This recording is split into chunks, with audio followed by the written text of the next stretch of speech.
안녕하세요. 김철회입니다. 2024 지방자치행정론 제11장 강의 동영상을 올려드리도록 하겠습니다. 제11장의 주제는 교육자치가 되겠습니다. 그래서 전체 화면으로 한번 해볼게요.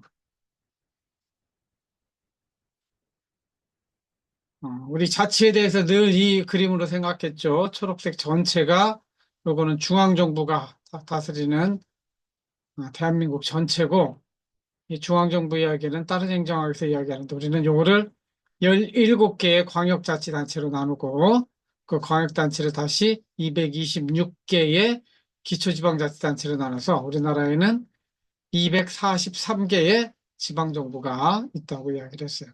그중에서 교육자치는 1계층만 되어 있습니다. 그래서 17개 광역자치단체 기준으로 17개의 광역자치단체 기준으로 교육자치가 이루어지고 있습니다. 기초자치단체는 없는 것이죠. 그래서 17개의 교육자치를 하는 교육감이 있고 각 시도 의회에 교육위원회가 있습니다. 오늘 그 내용을 한번 살펴보는 시간이 되겠습니다. 첫 번째, 교육자치란 무엇일까요? 우리나라 헌법 31조에 보면은 교육에 대한 내용들이 나옵니다. 모든 국민은 노력에 따라 균등하게 교육을 받을 권리라고 하죠. 그리고 의무교육은 무상으로 한다. 그중에 4번 항이 교육자치에 관한 사항인데, 교육의 자주성, 전문성, 정치적 중립성 및 대학의 자율성은 법률이 정하는 바에 의하여 부상된다. 그래서 이 교육의 자주성, 전문성, 정치적 중립성을 위해서 법률이 교육자치법이 있어가지고 그 교육자치법에 의해서 우리나라는 교육자치를 수행하고 있다. 이렇게 이해하시면 되겠습니다.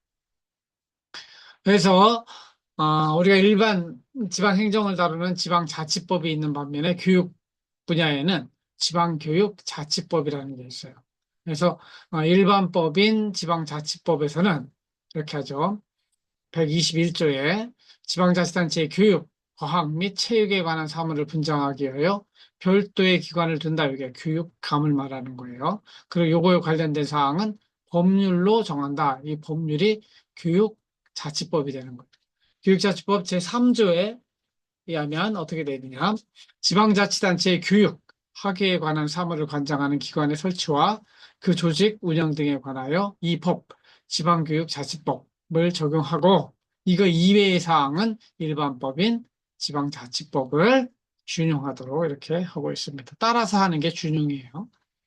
그래서 교육자치라고 하는 것은 지방정부가 스스로 교육에 관한 정책을 설계하여 실행하도록 되어 있는 거죠. 그래서 지방교육의 자주성, 전문성, 특수성, 스스로 결정하고 스스로 책임을 지는 겁니다. 그렇게 함으로써 주민의 특성을 반영하고 실질적인 편익이 증대될 수 있다고 보는 것이죠.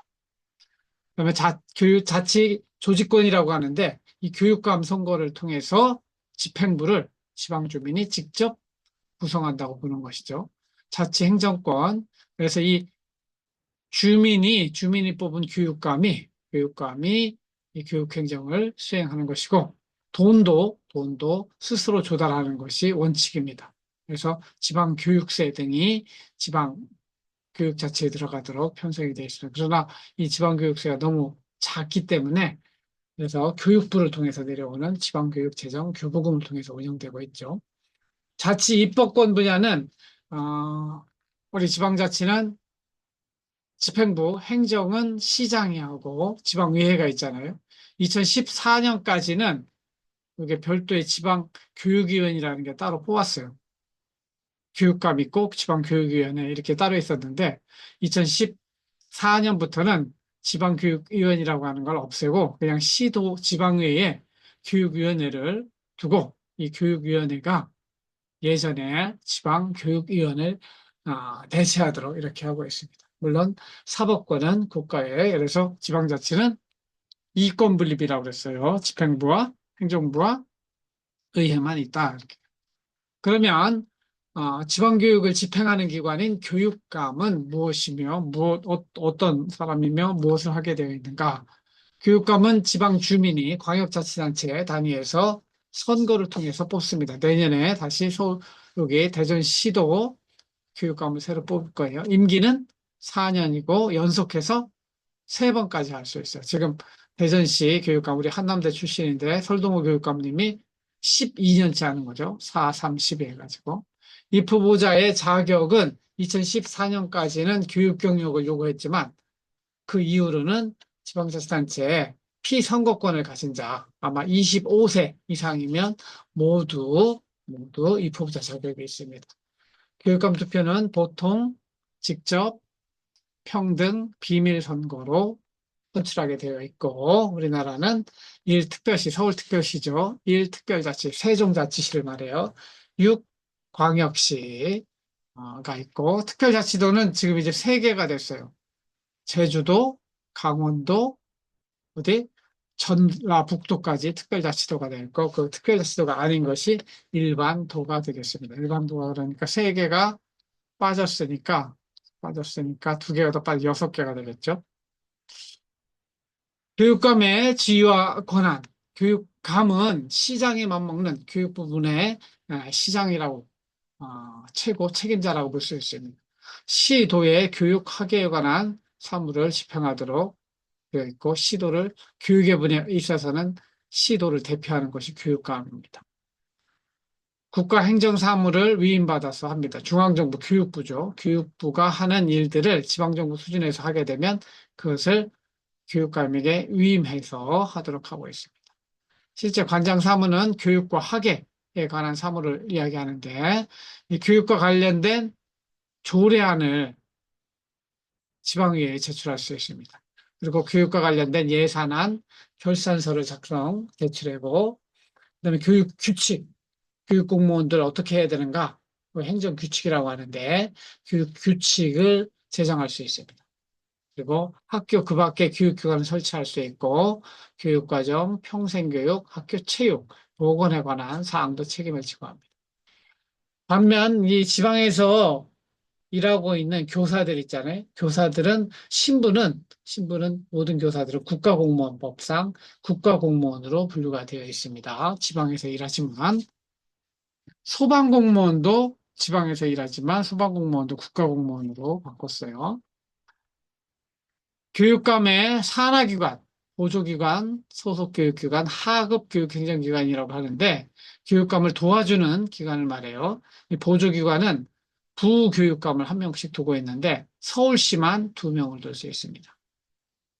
소속기관은 교육감 밑에서 직속으로 도서관, 정보센터, 교육정보연구원, 평생학습관 등을 소속기관으로 운영하고 있습니다. 그리고 하급, 밑에서 시키는 거 해야 되는 거는 교육지원청 그렇게 합니다. 옛날에 교육청 그렇게 했는데 이제 여기에 교육장이 있고 장학관이 활동하는 곳이 교육지원청이 되겠습니다. 그래서 광역자치단체 소속의 시, 군, 구청을 관할하는 교육지원청을 설치하고 여기에 교육장을 임명해서 교육 행정을 하도록 하고 있습니다. 주로 행정교육 단위를 기초로 하되 2~3개의 기초지방자치단체를 포괄하는 단위로 이렇게 설치하고 있습니다. 대전시 같은 경우는 대전시에 구청은 5개잖아요. 그러나 교육청은 2개밖에 없어요. 그래서 중구, 동구, 대덕구를 합쳐서 동부교육지원청 이렇게 하고 서구, 유성구를 합쳐서 서부교육지원청. 그래서 교육지원청은 2개다. 서울 같아도 25개의 자치구가 있지만 아마 5개의 교육지원청으로 나눠서 지역별로 하고 있는 데가 있습니다. 그러면 대전시 교육의 일반 현황을 한번 살펴볼까요? 대전시 교육행정조직은 교육감, 밑에 부교육감, 그리고 3개의 국이 있습니다. 기획국, 교육국, 행정국. 이게 다 우리가 이야기하는 조직론이에요. 조직론. 조직을 어떻게 만들어 갈 것인가. 핵심적인 거는 교육국에서 정책을 다루고 기획국은 1년 살림하고 어떻게 인사, 이런 행정을 하는 저기가 전체 조직에 대한 행정을 하는 게 기획국이고 교육에 관련된 행정을 하는 건 교육국이고 여기 또 여기는 보조하는 거죠. 행정을 보좌하는 총무과, 행정과, 재정과, 시설과는 행정국이라고 이렇게 하고 있습니다. 그 기획국은 플래닝, 여기는 집행, 여기는 교육정책 이렇게 하고. 근데 직속기관으로 아까 이야기한 것처럼 교육감이 되면 이런 기관에 거느릴 수 있어요. 교육과학, 교육과학연구원, 교육연수원, 평생학습관, 평생교육문화원, 교육정보원, 교육박물관, 학생해양수련원, 유아교육진흥원, 특수교육원 이렇게 하고 산하 직속 행정기관으로서 여기에 교육지원청, 동부교육지원청과 서부교육지원청이 있다고 말씀을 드렸어요. 이런 거를 교육행정 조직이라고 한다. 그래서 3개국의 2 담당관 13과 그리고 2 교육지원청 직속기관 9개를 거느리고 있는 것이 대전시 교육감이다. 이렇게 이해하시면 될 것 같습니다. 대전시의 교직원은 얼마나 될까요? 대전시 교육감 소속의 공공조직을 말하는 겁니다. 정무직, 이게 누구예요? 교육감이에요. 교육감 1명, 교원이 14,600명 있고, 교육전문직 200명, 일반직, 여기가 이제 학교로 따지면은 서무, 행정실에서 일하는 교육행정직입니다. 여기 2,000명이 있고, 학교는 이제 공립학교 359개가 있습니다.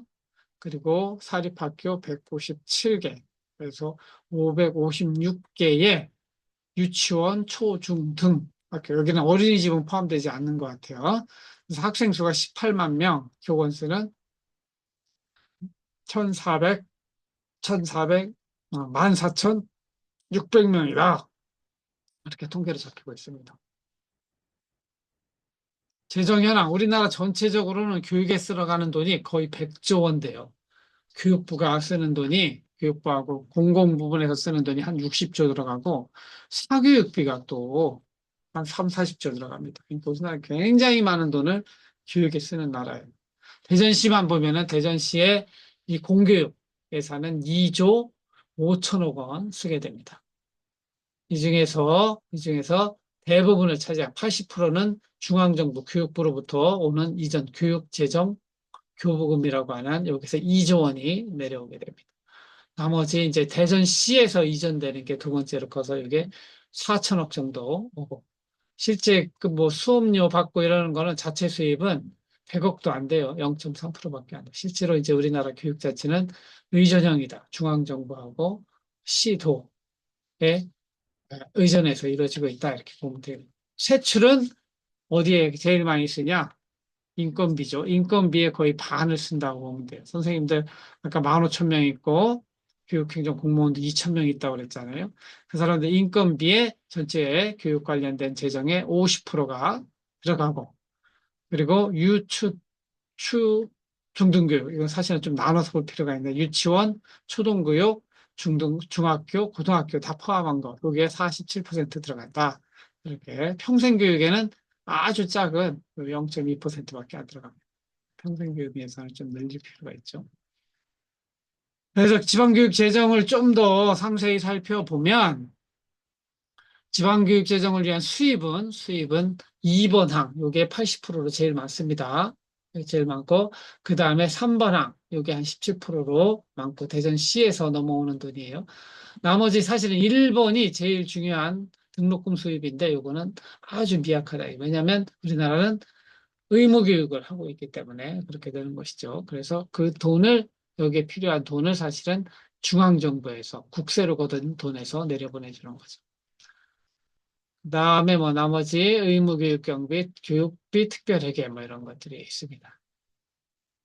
그래서 실제 대전시 교육청의 세입 예산을 보면 중앙정부 이전 수입이 한 2조 원, 그리고 대전시로부터 오는 이전 수입이 4,400원, 자체 수입은 84억 원밖에 안 된다. 이렇게 비중을 보면은 중앙정부로 오는 돈이 여기서 중앙정부로부터 오는 돈이 80%, 대전시에서 오는 돈이 한 18% 이렇게 된다. 이해하시면 되겠습니다. 그래서 중앙정부에서 들어오는 2조 원도 세부적으로 보면 지방교육 재정교부금으로 내려오는 게 그중에서 보통교부금, 특별고 증액교부금은 아닌데 대체적으로는 보통교부금으로 1.8조 원, 1조 8천억 원이 내려오고 특별교부금은 교육부 장관이 그 지역에 특별한 사정이 있을 때 별도로 좀 재량이 있는 돈이 특별교부금입니다. 그리고 교육부에서 이런 사업할 때 함께 매칭해서 지방정부와 함께 그 일을 하게 하는 거 꼬리표가 달린 돈 국고보조금이 이렇게 250억 정도 내려오게 되어 있습니다. 그리고 요 어린이집 관련된 거, 유치원 관련된 거는 이제 특별회계가 마련돼 있어가지고 그쪽 특별회계로부터 오는 것이 한 1,000억 이렇게 되고 있습니다. 그 다음에 이전 수입 요거는 4,400억에 대한 대전시로부터 들어오는 대전시의 지방교육세로 거치는 돈이 들어와요. 그럼 대전시는 이 돈을 그대로 지방교육감에게 보내게 있습니다. 담배 소비세의 일부도 이게 450억 정도, 시 도세 전입금도 1,000억 원 정도 이렇게 어디로 넘어온다? 여기 교육청으로 넘어오게 돼 있다. 이렇게 이해하시면 될 것 같습니다. 그다음에 자체 수입은 얼마 되지 않아요. 84억 원 정도밖에 안 되는데 수업료 걸어들이는 건 없잖아요. 다 저기니까 이거는 일종의 의무교육이니까. 그다음에 하여튼 기밖에 방과후 활동 이런 쪽에 행정 활동 수입이 있거든요. 이런 쪽에 좀 수입이 있고 그다음에 이자 수입도 좀 있고 이거는 전체 수입은 거의 없다. 전체 비중의 0.3%밖에 차지하지 않는다. 어디에다 돈을 쓰느냐? 아까 말씀드린 것처럼 대부분의 돈은 유아 및 초중등교육에 다 쓰고 있다. 네, 평생교육에 일부 쓰고 있고 교육행정 쪽에 660억 정도 쓰고 있다. 이거는 기능별로 어디에 쓰고 있느냐 이렇게 본 거고요. 그 다음에 요거는 품목별이라고 하는데 아까 이야기한 대로 인건비가 반 가까이 된다고 그랬잖아요. 이제 순수한 인건비로 여기 1,000억 원 정도 나가는 거죠. 9천억 원 정도, 9,500억 원 정도 나가네요. 한 40%가 여기서 인건비로 잡히고, 물건 사는 데 쓰이는 거는 물건비 안에 운영비, 여비, 업무 추진비 이런 것들이 들어가 있습니다. 물건비라고 하고, 그다음에 이전 지출, 민간이나 기밖에 자치단체에 이전하는 게 한 3천억 원 정도 되고, 자본 지출은 건물을 짓는 거 말이에요. 건물이나 도로, 이런 시설물을 짓는 데 쓰는 게 한 3천억 원. 그 다음에 여기 보면은 학교 회계 전출금이라고 있거든요. 그러니까 결국은 이 돈을 학교에서 쓰거든요. 학교에서 쓰도록 이전해 주는 거. 원래 나가는 거는 게 전출금이죠. 학교에서 학교 통장에 넣어주는 돈이 한 35%를 된다. 그래서 이 돈을 가지고 학교에서 구체적으로 집행을 하는 것이죠. 그래서 오늘은 어, 우리나라 교육 자치가 어떻게 되고 있는지 일괄적으로 살펴보았습니다. 그래서 우리 교육 자치는 기본 지방자치 책에서는 잘 다루지 않는데 저는 이 시간은 교육 자치, 다음 시간은 경찰 자치를 다뤄주거든요. 이런 것들도 여러분들이 자치의 일환이니까 큰 흐름도 보고 한번 우리나라 교육 자치가 어떻게 되는지 한번 살펴보는 시간이 되었으면 좋겠습니다. 나머지 내용은 수업 시간에 서로 이야기하면서 토론하면서 진행하도록 하겠습니다. 들어주셔서 감사하고 수업 시간에 만나도록 하겠습니다. 고맙습니다.